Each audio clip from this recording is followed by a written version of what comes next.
On when was it again? On November 1st, 2020, a simple rhythm game came out that took the internet by storm and created huge shifts in internet culture that you can still feel to this day when you open up Twitter. It crafted a huge, dedicated fan base of people who share their love for the game through mods, fan art, and even videos that are really cool. And this video is really cool. That game is Friday.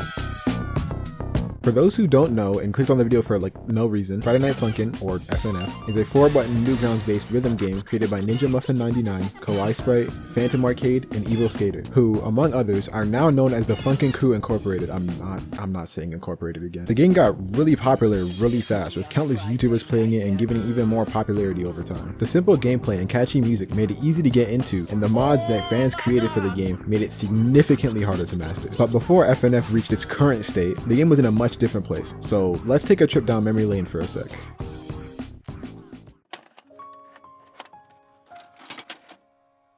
Friday Night Funkin' was originally a much simpler game than it is now, considering the fact that, you know, the game was made for a game jam. The game was so simple, in fact, that it only had weeks 1 and 2 on release, with more being added over time, obviously, but like, we'll get to that. The game just consisted of the protagonist, boyfriend, rap battling the characters Daddy Dearest and Skid and Pump from the Spooky Month series.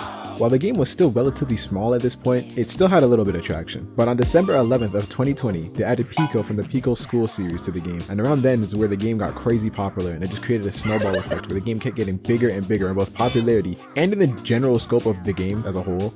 During the first few updates of the game, the story was pretty simple. Boyfriend's dating girlfriend, that's girlfriend. Girlfriend's parents, Daddy Dearest and Mommy Mirrors, that's such a stupid name, don't like that, and they rap battle each other in order to stop boyfriend from dating their daughter, or in boyfriend's case, in order to continue to date their daughter. As time went on and more characters got added, the story got much more in depth and getting a lot of lore that even spanned outside of the original Friday Night Funkin' game. But I'm not gonna get into that in this video, because it's generally a lot of stuff and there's a lot of characters and story content that you kind of just don't see at face value. So I think it'd be better for it to just have its own video, and there's probably like a few out there. I don't know, look on YouTube, man. You're on YouTube, go look on YouTube. As I assume many of you know, the game's like mega popular. Coming out at the time that it did, you know, at the end of 2020, while everyone was still inside and online, along with the game getting coverage from multiple big scale YouTubers, it was literally like bound to succeed. The game basically breathed new life into the Newgrounds community after it kind of like died, but not really died. It kind of... How am I explaining this? Fans grew attached to the game itself, the music, and the characters pretty quickly, and began making their own personal OCs, mods, and even entirely new game engines that make the game feel smoother. Some of the mods even got fan bases of their own. Mods like the Witty mod, the Garcello mod, and the Tricky mod, among like 10 others, gained insane popularity in the community as sort of like the biggest FNF mods to date. Not only that, but the game was still getting relatively consistent updates in that time too, which added new songs, new locations, and new characters. With all the new updates and mods being made like all the time, the forecast for the FNF community was looking bright and sunny for a hot minute, and the forecast was bright and sunny for us for a while. On April 18th, 2021, the week 7 update was released. Yeah, I'm not going through like the whole history. This update was based on the Tankman series. In this update, Boyfriend faces off with Sergeant John, or Tankman. The update added a lot of lore for Pico, boyfriend, and girlfriend. For some people, this update might seem like a regular old, you know, normal update. And for the most part, it was, aside from, you know, the new lore and higher quality animations and stuff. But around a month after this update, on May 18th of 2021, the Funkin' crew made a Kickstarter campaign called Friday Night Funkin', the full-ass game. This was a Kickstarter that was made to fund the development of the game in the hopes to make it into, you guessed it, a full-ass game. The campaign had like 11 stretch goals, with the final goal being an entire 10-week epilogue for the game, which at the time was like making the entire game a second time and having 3 extra weeks for us to play on top of everything else, which along with the other week goals added up to 52 weeks in total. Mind you, at the time we had like 7, so that was crazy. There were also quite a few tiers on the campaign that had a bunch of different rewards for people who pledged to them. Some of those rewards included a CD, cassette, and vinyl for the game's soundtrack, a playable self-insert character for the game, and even a real-life phone call for the devs, where they call you and they just tell you that you suck, which is honestly pretty funny. The game not only reached its $1,856,000 goal, it actually surpassed that goal by reaching a total of $2,247,641 by the end of the Kickstarter campaign. With the Kickstarter being a huge huge success, and the game being in its most popular and profitable state,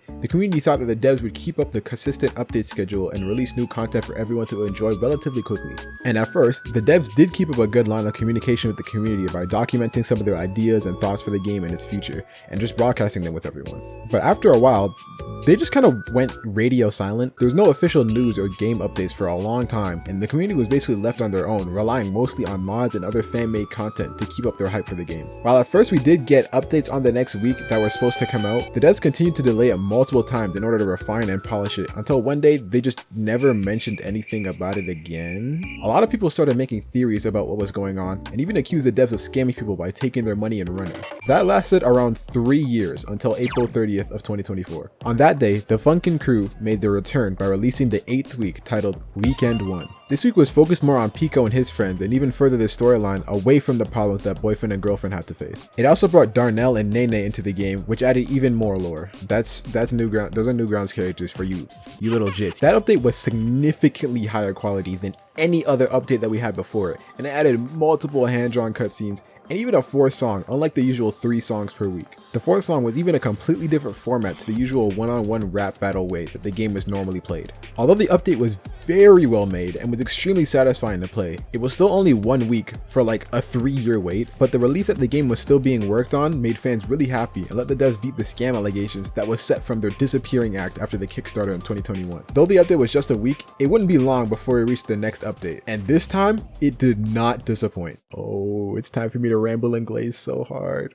On September 12th, 2024, which is like 6 days ago at the time you're reading this, the Funkin crew released the Destination 2 update. Not to over exaggerate or glaze or anything, but like, I genuinely believe this is the greatest update that a video game has ever received, like ever. The update added like 12 entirely new songs, completely new animations for the characters, a few new stages, and an entirely different free play menu that includes a character select menu that has Lotus Juice rapping in it. Yes, the Lotus Juice from Persona, that Lotus Juice. You can even just play as Pico now, who has an entirely different set of songs than Boyfriend has. And Boyfriend gets an entirely new difficulty mode called Erect, which was on the Kickstarter, I know, crazy name. And that has entirely new songs as well. Even the random button has a new song that's just there, and it's really good for some reason. I don't know why they made a song that went that hard for a random button, but you know, go off. The new menu is just dripping with style from head to toe, and I absolutely love it. The animation that Boyfriend and Pico both have in their menu are really cool too. They have a lot of personality to them, and they fit the characters really well. Okay, so like while recording this, I found there's actually an animation for if you press escape after selecting a character, and they didn't need to do that. That's such a cool, like, small little detail that just makes the update even better. I don't even know why they did that, but that's so awesome. I love that. That's all. This game's goated. Even the backgrounds for the characters are cool and fit really well. Boyfriend has the sentences hot-blooded in more ways than one and protect your nuts behind him, and Pico just has gun schematics. The game even has an entirely new engine that's a lot more responsive than the old versions, so it makes the game a lot smoother to play. Another really cool thing that they added were ranking animations at the end of songs that rank you based off of your performance. They have a bunch of them, and they're all really cool in their own ways. Some are a bit crazier than others though. Even the music for the results screens are really good. My personal favorite is the Pico Excellent song, because Kawaii Spike kind of went crazy, and I don't know, that song's just a banger. But and I'm not the only person who has these opinions about the game. Community on Twitter and everything are really enjoying the update too. I remember a tweet that talked about the internet gaslighting people into believing FNF wasn't cool, but I really agree with that, and I feel like we were obligated to dislike the game for no reason, even though the game was just always raw as hell. I see people constantly sharing clips of their favorite silly animations and funny moments that they had during the update all over the place, and it really feels like this update revived the Friday Night Funkin' community to something similar or a little reminiscent of how the community was back in 2021. Friday Night Funkin' had some crazy ups and even crazier downs during its around 4-year run. I'm personally really looking forward to the future updates and eventual release of the full game, and I'm sure other people agree with that sentiment too. While I do have some problems with the current update, like how it tells you that Pico's playable after literally every single week that you beat, and how the game freezes for a second during the Erect version of the week 5 songs, I still think that the update was amazing and captured a lot of what we loved about FNF in a new and fresh way. The fact that they were able to add so much content for an update that doesn't even add a new week to it just shows that the devs can go hard as hell when it comes to updating the game if they are given enough time. Let's just hope the next update isn't in another 3 years. But official. Wait, what? Boyfriend 2? Boyfriend Epidemic!